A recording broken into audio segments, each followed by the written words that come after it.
శ్రీలంకతో one day series పరాజయం అనంతరం టీమిండియాకు చాలా గ్యాప్ అయితే దొరికింది. 42 రోజుల తర్వాత మళ్లీ అంతర్జాతీయ మ్యాచ్ ఆడనుంది. సెప్టెంబర్ 19 నుంచి సొంత గడ్డపై బంగ్లాదేశ్తో 2 టెస్టుల సిరీస్ను ఆడనుంది. వరల్డ్ టెస్ట్ ఛాంపియన్షిప్ పాయింట్స్ టేబుల్లో అగ్రస్థానంలో నిలవాలంటే ఈ సిరీస్ గెలవడం టీమిండియాకు చాలా ఇంపార్టెంట్. టీమిండియా నయా హెడ్ కోచ్ గౌతమ్ గంభీర్కు ఇదే తొలి సిరీస్. ప్రస్తుతం టెస్ట్ క్రికెట్లో టీమిండియా పూర్తి ఆధిపత్యం చెలాయిస్తుంది. ముఖ్యంగా సొంత గడ్డపై టెస్టులో టీమిండియాకు తిరుగులేదు. 2013 నుంచి ఏ జట్టు కూడా సొంత గడ్డపై భారత్ను ఓడించలేదు. ఈ ఏడాది ఆరంభంలో ఇంగ్లాండ్తో జరిగిన టెస్ట్ సిరీస్ను భారత్ 4-1తో గెలుచుకుంది.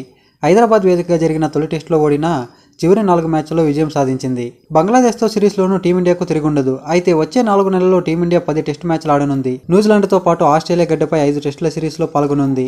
ఈ క్రమంలోనే బంగ్లాదేశ్తో టెస్ట్ సిరీస్ను ప్రాక్టీస్ మ్యాచ్గా ఉపయోగించుకోవాలని భారత్ భావిస్తుంది. ఇక వీళ్ళిద్దరి మధ్య టెస్టుల్లో హెడ్ టు హెడ్ స్టార్ట్ చూసుకున్నట్లయితే ఇప్పటి వరకు 13 మ్యాచ్లు జరగగా అందులో టీమిండియా 11 మ్యాచ్లు గెలిచింది. బంగ్లాదేశ్ ఒక్క మ్యాచ్ కూడా గెలవలేదు అండ్ 2 మ్యాచ్లు డ్రాగా ముగిశాయి. ఇక అప్కమింగ్ సిరీస్ల నేపథ్యంలో జస్ప్రీత్ బుమ్రాకు రెస్ట్ ఇచ్చే అవకాశం ఉంది. ఇక బంగ్లాదేశ్తో మొదటి టెస్టుకు టీమిండియా ప్రాబ్లీ ప్లేయింగ్ 11 ఒకసారి చూసుకున్నట్లయితే ఓపెనర్లుగా రోహిత్ శర్మ అండ్ యశస్వి జైస్వాల్ బరిలోకి దిగనున్నారు. ఇంగ్లాండ్తో జరిగిన సిరీస్లో యశస్వి జైస్వాల్ అద్భుతమైన ప్రదర్శన కనబరిచాడు. ఇక శుభ్మాన్ గిల్ 3వ స్థానంలో ఆడనుండగా విరాట్ కోహ్లీ 4వ స్థానంలో బ్యాటింగ్ చేయనున్నాడు.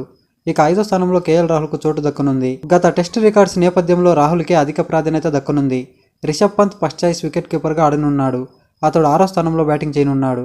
ఇక స్పిన్ ఆల్రౌండర్లుగా రవీంద్ర జడేజా, అక్షర్ పటేల్ బరిలోకి దిగనున్నారు. ఇక స్పెషలిస్ట్ స్పిన్నర్గా రవిచంద్రన్ అశ్విన్ ఆడనుండగా పేసర్లుగా మహమ్మద్ సిరాజ్, హర్షదీప్ సింగ్ బరిలోకి దిగనున్నారు. మహమ్మద్ షమి అందుబాటులోకి వస్తే హర్షదీప్ సింగ్ బెంచ్కే పరిమితమవుతాడు.